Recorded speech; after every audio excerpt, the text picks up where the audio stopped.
Ravens fan, the truth just came out. And who spilled it? None other than Lamar Jackson himself. During this week's practice, he couldn't hold back and dropped a surprise bomb. The exact name of the player he wants to see on the Ravens. And it's not just any player. It's an old teammate of his, someone who could totally change the course of our defense. The kicker? The team is already making moves, and this could shake things up behind the scenes in Baltimore. But what's really behind this request? Is it just friendship, or is Lamar seeing something no one else is?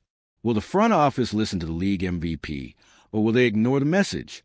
Because whatever decision comes from this could change the roster, either for better or worse. Stick with me till the end, because there's confirmed insider info, moves happening, and a silent pressure building inside the Ravens. The plan's out now. The only thing left is for front office to act. And you need to see every detail of this story before things change again. Have you ever seen Lamar Jackson throw a subtle hint? Well, this time he didn't just hint. He called out loud with a name attached. After this week's practice, he talked to reporters and sent a straight-up message to Eric DeCosta, the Ravens general manager. And this wasn't just any ask. It carried weight. He said, "I love all our corners, but go get him, Eric." And that him has a name, Jair Alexander, one of the best at his position when healthy. More than that, an old friend of Lamar's own. You can tell this wasn't a random ask. We all know Lamar's usually low-key, right? He doesn't often step into public roster decisions. So when he makes a request like this, on the mic, there's a reason. This kind of talk shakes things up behind the scenes. It's not just about wanting a solid player. It's about sending a message. Lamar is looking at the roster and saying, "We're close, but we're still missing a piece." He feels the team needs more, especially on defense, and he's making sure everyone hears it loud and clear. And more than asking, he's showing leadership, because when your quarterback speaks up like this, he's carrying the project on his back. He knows that winning a Super Bowl isn't just about offense. It's about defense, too. And good defense starts with a strong, experienced group of cornerbacks ready to shut down the league's top receivers. So his words aren't just a personal wish. They're a push to elevate the whole team. He wants to win, and he wants it now. But the most interesting part is the emotional side most people don't notice. Jair isn't just a good corner. He's a former teammate from Lamar's Louisville days. They know and trust each other. And that connection can make all the difference. It's not just technical, it's chemistry. And that's where the idea of a reunion between two old friends, now dressed in purple and black, really starts to grow. Lamar's not just looking for any good defender. He's asking for a guy he's been through a lot with.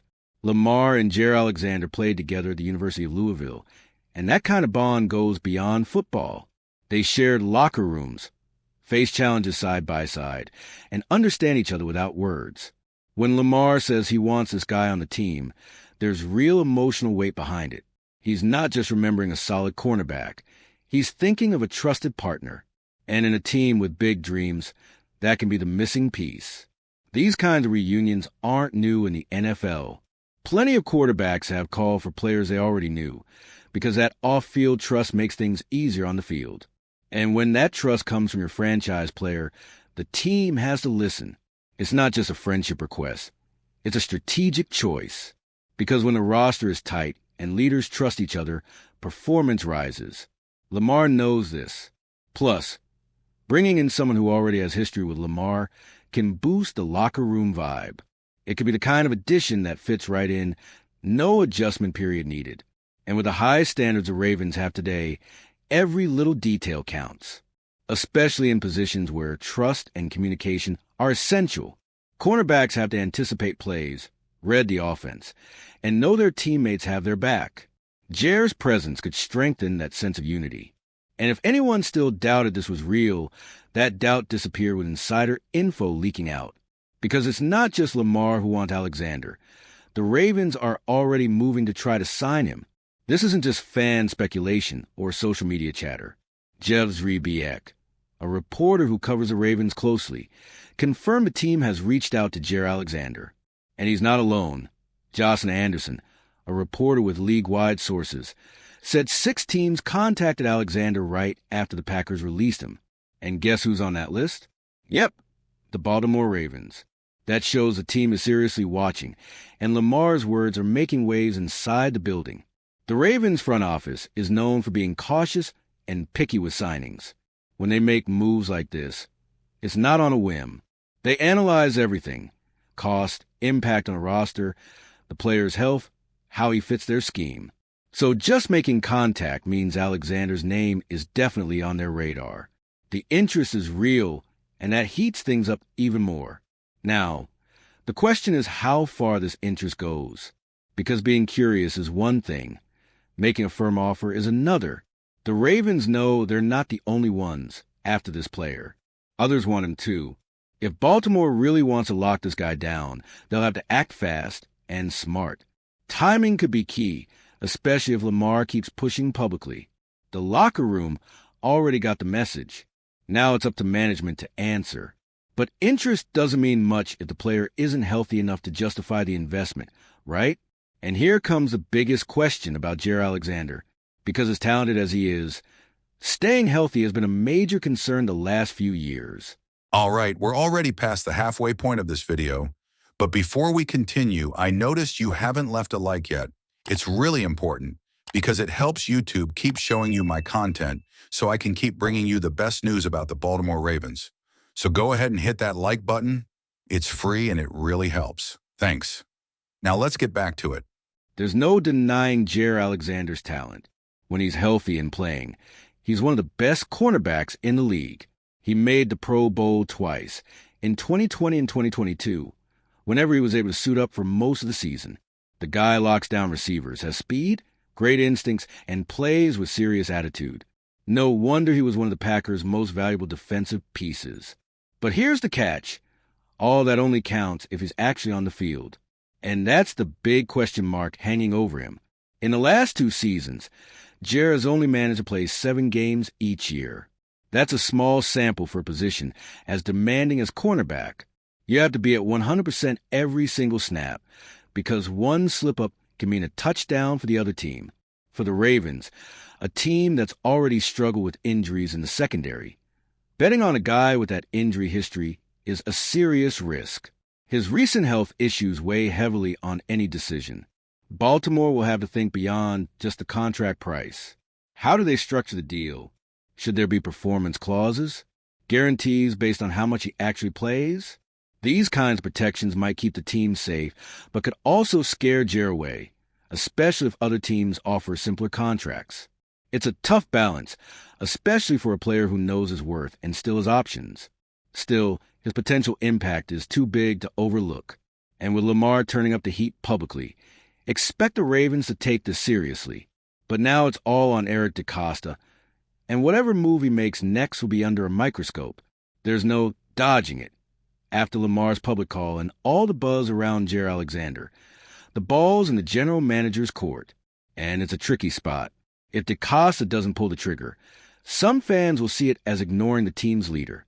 But if he does sign Jair and the injuries strike again, he'll get blamed for making a predictable mistake. This is the kind of tightrope NFL executives walk every day. DeCosta's proven he knows how to build a team and think long-term. But he's also shown he can be aggressive when the moment calls for it. Just look at how he handled Roquan Smith and Odell Beckham Jr. Now he has to decide if it's worth taking another shot, especially a position where the Ravens already have Marlon Humphrey, Brandon Stevens, and promising rookie Nate Wiggins. Is the investment worth it? This choice also reveals a lot about the Lamar front office relationship. When a franchise QB speaks up publicly and the front office doesn't respond, it sends a message, not just to Lamar, but to the entire locker room. Do the leaders have influence?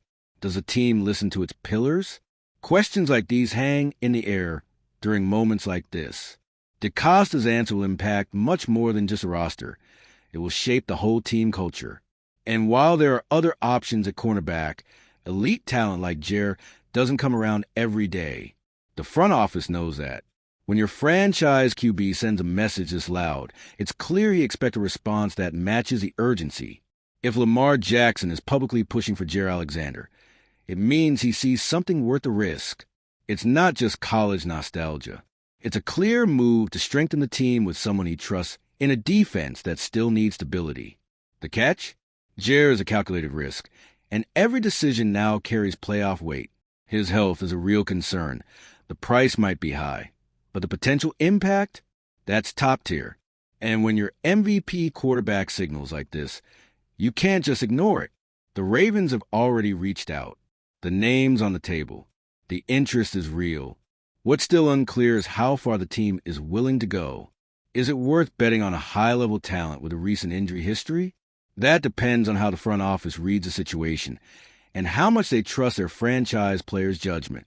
Now, I want to hear from the fans. Would you bring in Jair Alexander despite the injury concerns? Or do you think the Ravens should stick with the current roster?